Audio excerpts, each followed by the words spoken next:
Hey everyone, Cahlen here, and in this video I want to talk a little bit about the upcoming emergency broadcast test which people are talking about, which I think is on October 4th in the United States, maybe Israel, something like that. But I'm sure it'll be easy for you to find. It's not something that's hidden. It's publicly available information. Okay, so there's going to be a test where they're basically going to be sending out radio signals to various devices that you have, your TV, radios, but the thing that I'm talking about primarily here is to your cell phone, okay? And so there's all kinds of theories about why they're doing this and what the point of it is. And while I do think that there's probably something not good going on with what that is, the things that people are worried about happening during this are something that they're always vulnerable to at every moment. And freaking out about the one instance where they're announcing that this is what they're doing, as opposed to the fact that you're constantly vulnerable to it and they could easily have done this 100 times to you already and you not know about it, right? So the more important thing to focus on, I'm not saying, I would say probably be careful on that day, but it's probably more important to be worrying about specifically how are you protecting yourself from that type of situation at all times, okay? And so basically the way that I do that, so first of all, the phone, this is the phone I use, is a de-Googled LG V20. It's nice because it has a removable battery, which is an important way that we can solve these issues. And I use this to do basically everything. And I run multiple servers. I built my own website. All the videos I make, everything that you see of me making and stuff like that, that's all going on this phone, okay? And so I'm able to do a lot of things with this phone. So there's a lot of dangers that come with it, but also it's hugely valuable and useful to me. And so I choose to keep this and use it intelligently, despite the fact that there are all kinds of dangers. And for me, remember, this includes the fact that I can take the battery out any second. I've never put a SIM card in this phone ever. And ideally I have the ability to plug an Ethernet cable into it and use the internet, and that's the way I ideally am using it. Though sometimes I do still have the capability to do Wi-Fi if I need to, go into a public Wi-Fi area and use that Wi-Fi because of some emergency, so I maintain that ability, but I generally don't like to use it because it's not safe, giving away information and making what's going on with me more known to the people who maybe I don't want to know that, okay? So I will use it sometimes. Even the fact that I don't have a SIM card in here doesn't mean that they can't communicate with this phone, okay? It's got all the hardware in it, and it can easily just listen for a certain type of signal coming from the towers, and when it gets that signal, it's going to do something. And that can mean accessing all aspects of your hardware, right? It can access your memory and your storage and all these types of things. It doesn't even if you've never put a SIM card in here, it can probably still do all that type of stuff. They won't know specifically whose phone this is if you haven't put a SIM card in it, but they'll still be able to get your phone to betray you in that way, okay? So you could be betrayed by your phone at any moment, okay? Like I said, but I still choose to use it for various reasons. I did a video about that recently. One of the ways that I protect myself is when I'm not using this phone, I put it into a Faraday bag, okay? This is a pouch which you can wear over your shoulder here, okay? So the phone sits right here, and you can adjust it to different heights, whatever makes you feel comfortable. You can slip the phone into this front pouch right here, and this back area right back here is silver cloth, okay? So the Wi-Fi, that is the signal that is being sent from the phone, is not hitting me, okay? It's going outwards because nothing's blocking it on the inside, on the outside, the front here, okay? Then there's another pouch behind, so this is the pouch we were just in. There's another pouch right here. You can see that's the silver cloth. If we put it in here, then it's a complete Faraday bag, okay?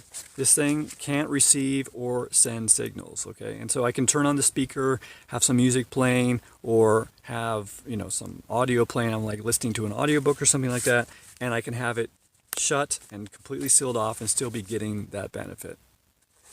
Okay, so something like this is really nice. You can also just use, like this is a bag that my tarp came in. It's made of the same material as the tarp, so it has lined aluminum on the inside, and you can use this thing as a Faraday bag as well. Okay, so this phone is connected to a Wi-Fi router, and it is currently uploading to that router media files. Okay, so it's sending signals, so this is when we'll see the strongest. This is a tri-field meter. This detects various types of EMF type of radiation. There's magnetic, there's the dirty electricity, and then there's the microwave. We're going to do microwave. So it's basically almost maxing out. Okay, so this is well above the safe limits. This is an inch away from the phone, right? A lot of people actually keep it inside their pocket, so it's even worse. The farther you get away, the less loud it gets, okay? Okay, so now I'm going to put it in the front pouch of the ConcealShield bag. You can still see we're getting a reading. Still get a reading right here. But if I go like here, the backside, right, we're getting no reading at all. So the backside, your whole body is protected from this. Okay, and then if we put it in the actual full Faraday cage, then we're not going to get anything, right? Totally protected. Okay, similar situation with this bag. I'm just going to put this in here. And we get no signal, though if I open it up, right, then I do get a signal, right? So there's a little bit of leak here.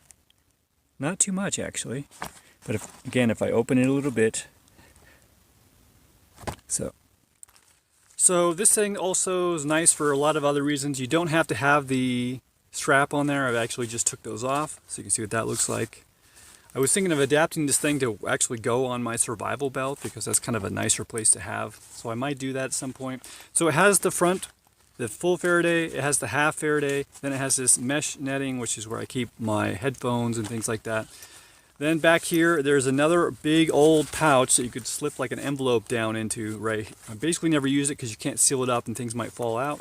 Then there's a zipper pouch on the back here where you can keep lots of different things. Like I keep my fingernail clippers and like other types of those types of things.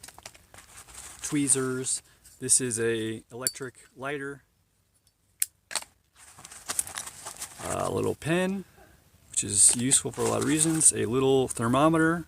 Okay, so you can keep all these types of things close to you. It also can serve as your wallet, so if I used credit cards or had ID or anything like that, I could keep them in here and then keep them just strapped to me at all times. So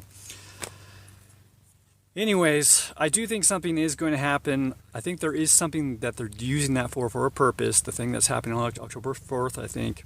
But again, you should be thinking about how you're protecting yourself all the time, okay? Especially if you got injected with the vaccine, in quotes, or that you spend a lot of time around people who have, because I suspect what's happening is that they're interacting with you, okay? So you're in the range of cell towers, and cell towers can affect you with microwaves. But again, like you saw, just taking a little bit away reduces the effect, okay? So the things that are biologically affecting you and interfacing with what's going on in your body in terms of what's been injected into you, is probably mostly coming from this, okay? So the towers are talking to this, and then this is sending specific types of signals right in. Hello.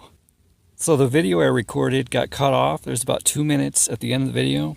It's all gone, man. So, but anyway, this basically summed up the video. Your phone is probably the thing that you should be most worried about. And ideally, you're protecting yourself as much as you can at all times, not just during emergency broadcast things, although, again, be careful. So the link to the ConcealShield will be down below. I don't make anything. It's not an affiliate. It's just what I've used. I've had that thing for several years, at least 2 years at this point. And so it's had a lot of wear and tear, and still it has perfect protection, right? There's no gaps in the cloth where cell signals, microwave radiation is able to escape or to get inside. So I think that says a lot. You know, I live outside. I've been living outside for over 2 years, and I've had that phone, that case, I think quite a bit longer than even that. So it's definitely a thing worth checking out. It is expensive, but I think it's worth it. Definitely worth it for the amount of use that I got out of it. So, all right, I'll see you guys later.